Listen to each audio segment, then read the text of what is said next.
Bonsoir tout le monde, bonsoir et bienvenue pour cette nouvelle vidéo ASMR. Et aujourd'hui, je suis en compagnie de Fitzaroli, joli cosplay de Fitzaroli, qui va justement me relaxer ce soir avec quelques petits objets qui se trouvent en face de moi. Quel objet vas-tu prendre? T'avais mis l'écran là.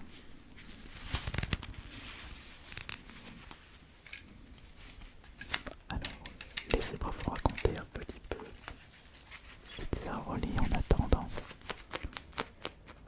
Il s'agit justement d'un personnage de l'univers Elphaba qui était apparu pour la première fois dans sa version robot dans l'épisode 2.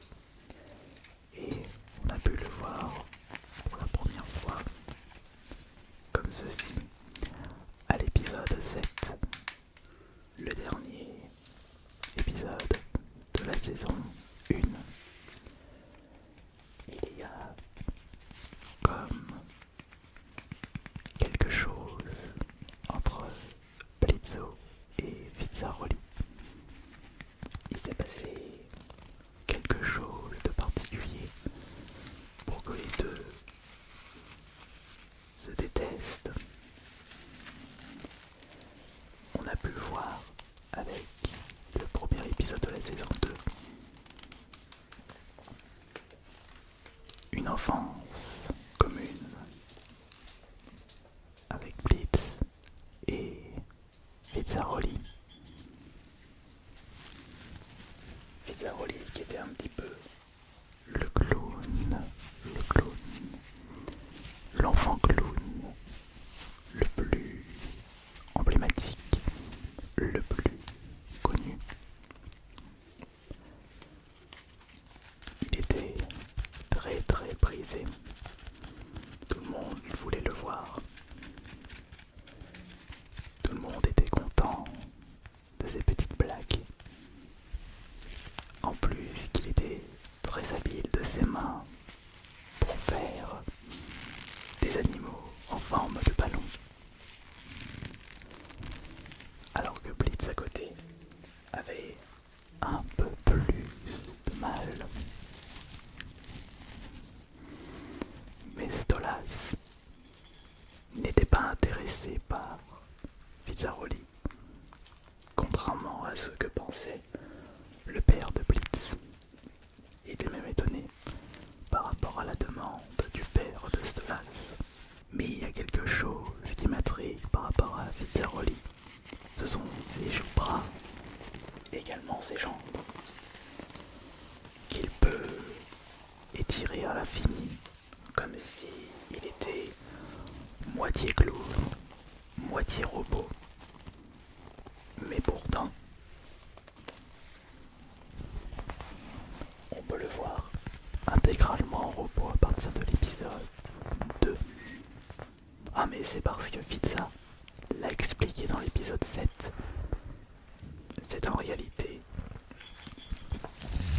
un robot qu'il a créé pour certains plaisirs. Ou peut-être pour faire le ménage.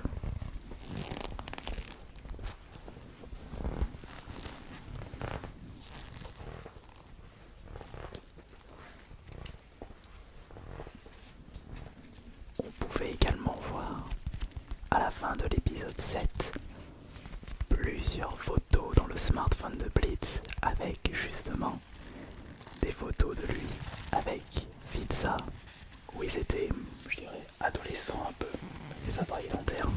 Mais il a dû se passer quelque chose entre Blitz et Fitzaroli quand ils étaient adolescents. Enfin, je dirais plus une romance. On ne le sait pas, justement. Mais peut-être il a découvert le plaisir interdit avec Fitzaroli. Possible. Enfin après, plaisir interdit. L'univers Elphaba se passe dans les enfers. Donc c'est un petit peu trop lié comme ça.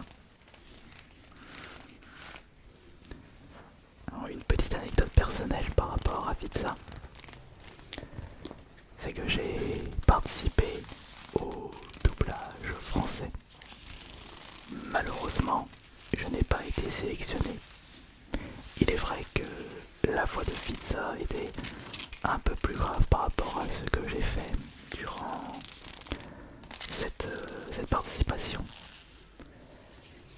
Une participation que j'avais fait comme ça par hasard, en mode allez je tente et on verra.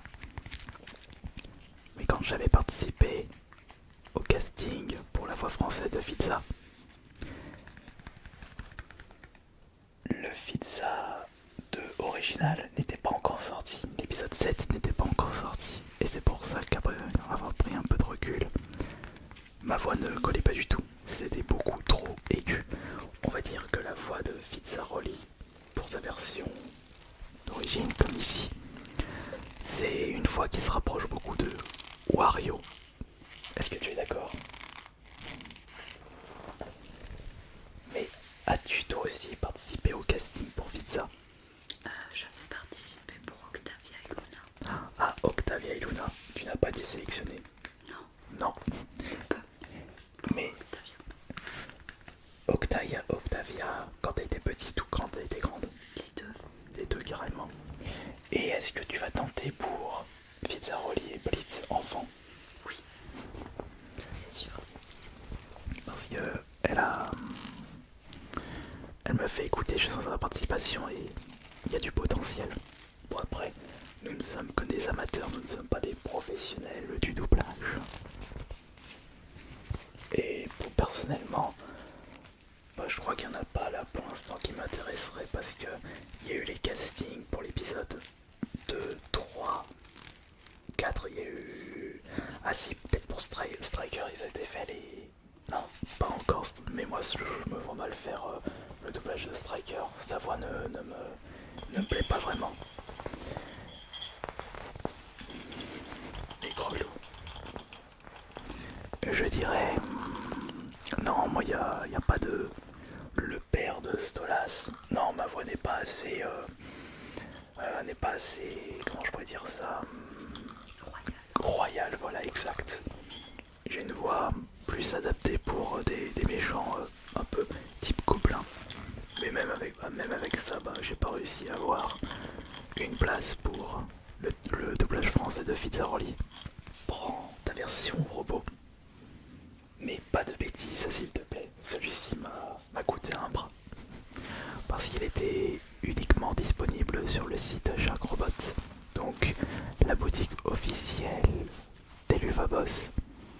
Mais je me souviens plus s'il s'agit d'une peluche qui était en édition limitée. Je ne sais plus du coup. Peut-être qu'il est en rupture de stock, peut-être qu'on pourra plus le récupérer.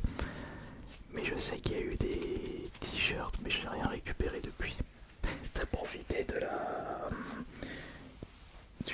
du dernier set spécial Halloween? Oui, j'ai acheté un stand. Avec les pins? Oui. T'as beaucoup d'objets des jeux Babos chez toi? Oui, beaucoup. Pourquoi je ne suis pas étonné justement? J'ai même des cosplays. Ah, des cosplays, donc il n'y a pas que Pizza. Oui. Tu as aussi quel cosplay? Je vais faire aussi Kamite. Là je travaille sur Striker. Et j'ai travaillé aussi sur Millie. J'allais dire, tiens, notre cher ami fait des cosplays masculins. C'est un personnage masculin de base, Pizza. Mais là on a le droit en version cross-gender.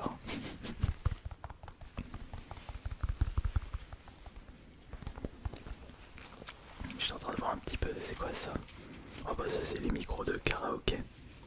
Oui. Vas-tu apporter des améliorations sur ton cosplay de Pizza? Ou est-ce qu'il est terminé? Je vais rapporter par exemple des bras. Je vais essayer de faire des bras mécaniques. Après je vais essayer de savoir comment faire mécaniser, on va dire, des jambes. D'accord. Pour les étirer. Mais ça va être dur de mettre ça en place. Oui, mais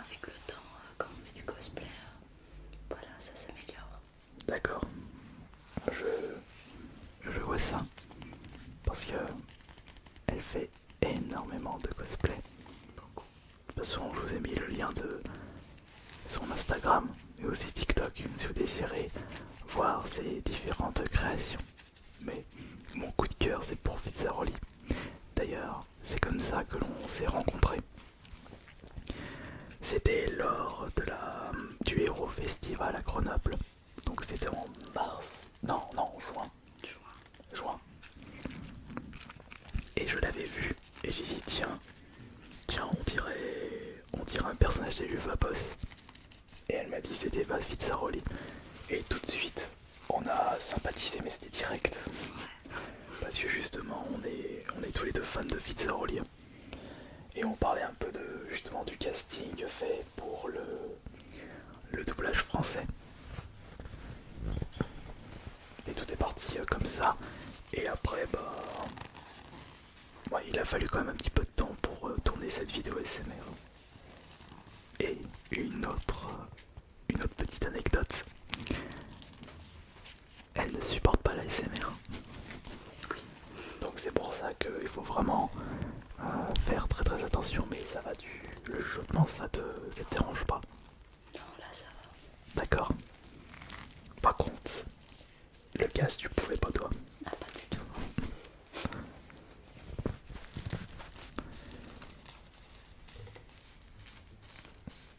Donc pour faire ce costume, tu as utilisé quel matériau en tout? Donc il y a le maquillage. Oui. Et pour le costume entier? Alors là j'ai utilisé du tissu, donc du tissu assez satiné. D'accord. Après j'ai réutilisé des gants que ma mamie m'avait donné. D'accord. Qui sont Les gants très bien pour l'ASMR. les grelots. Les grelots je les ai achetés pour Noël. D'accord. Donc j'en ai des petits, enfin des moyens ici. D'accord. Et des gros derrière, c'est pour ça que je peux pas trop bouger. Ouais.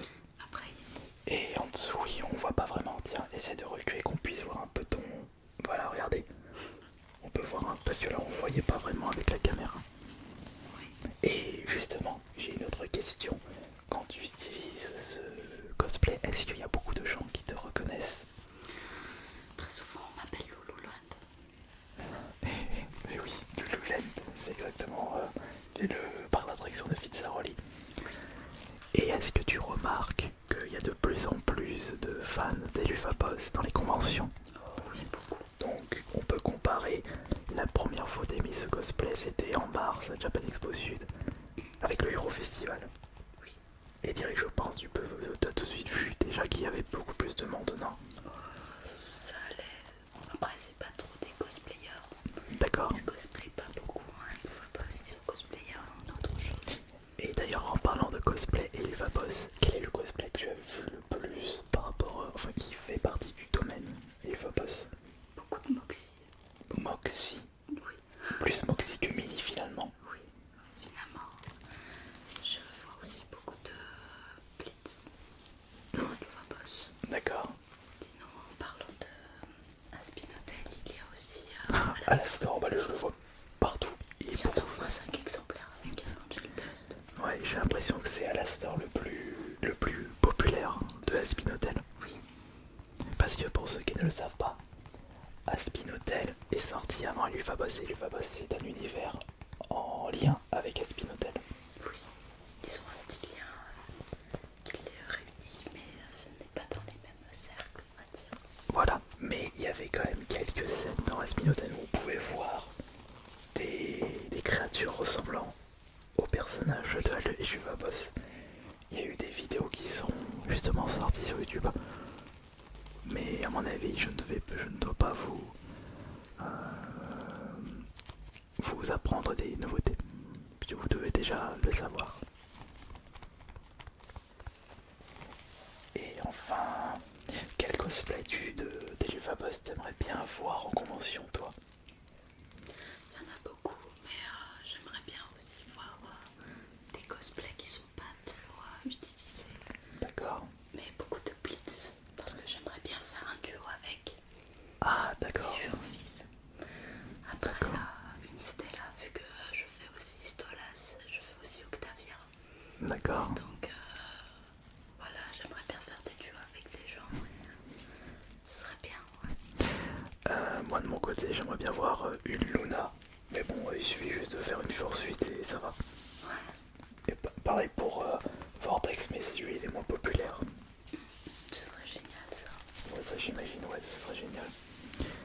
Eh bien, je tiens à te remercier pour ta présence, Merci. cher Fizzaroli. Si vous désirez la suivre sur les réseaux sociaux, vous avez les liens dans la description de cette vidéo. Et en espérant qu'elle vous aura bien relaxé. C'était Alice Minotaur et